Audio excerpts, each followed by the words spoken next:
Hi guys, and it's Dan Tanzo. Today I'm going to read The Legend of Sleepy Hollow, retold by Tony Anderson, illustrated by Mike Loricla.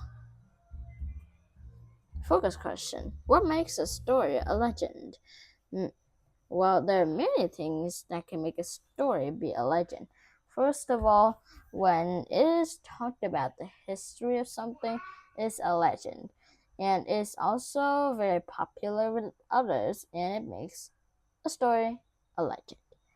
Words to know: admiration, bellowed, haunted, mischief, mustard, scorched, streaked, stunning, vanished. Sleepy Hollow was the quietest place in the world. Besides being haunted, nothing much happened there until the night of the Phantasm party. Ichabod Crane marched into the party with his head held high, his tall frame and baggy clothes resembling a scarecrow.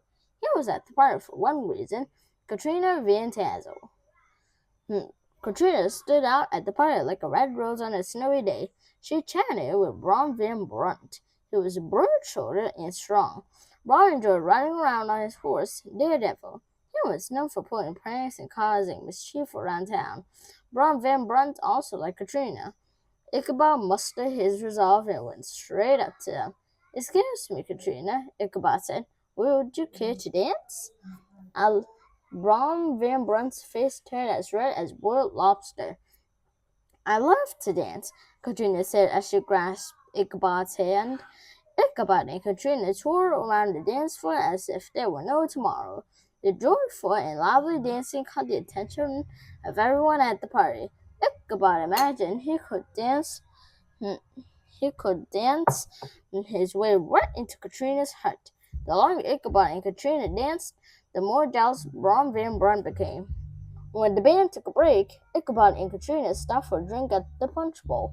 There's the Brom sharing ghost stories with a group of friends. "I'll tell you the scariest ghost story of all," said Brom Van Brunt. He stared directly at Ichabod. "Have you ever heard of the Headless Horseman?" "No," Ichabod muttered and gulped. Brom began to whisper in the group, leaning closer. Every night at midnight, he rides through town on his horse, looking for his missing head. Brom said, "I've seen him with my very own eyes.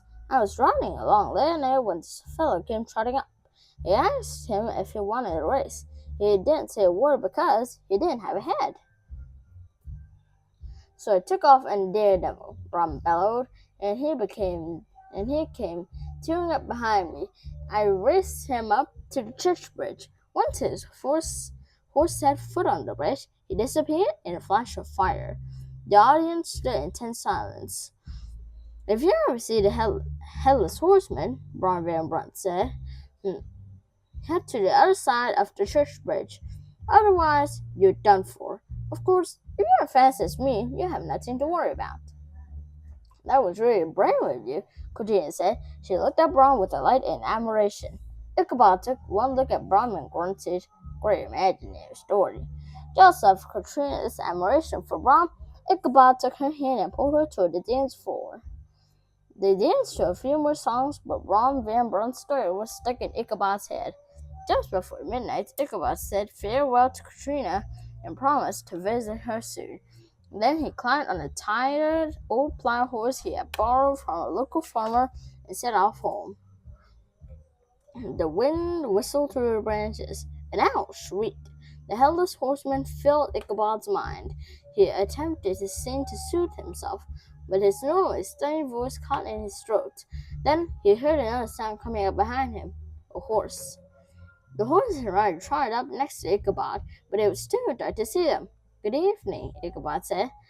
The rider said nothing. Up ahead, Ichabod could make out the church bridge. He started to ride a little faster. The rider matched his pace. "This is strange fun we're having," Ichabod said, trying to make conversation. Again, the rider said nothing.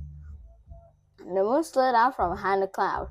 Ichabod looked over at the rider and froze. The rider had no head.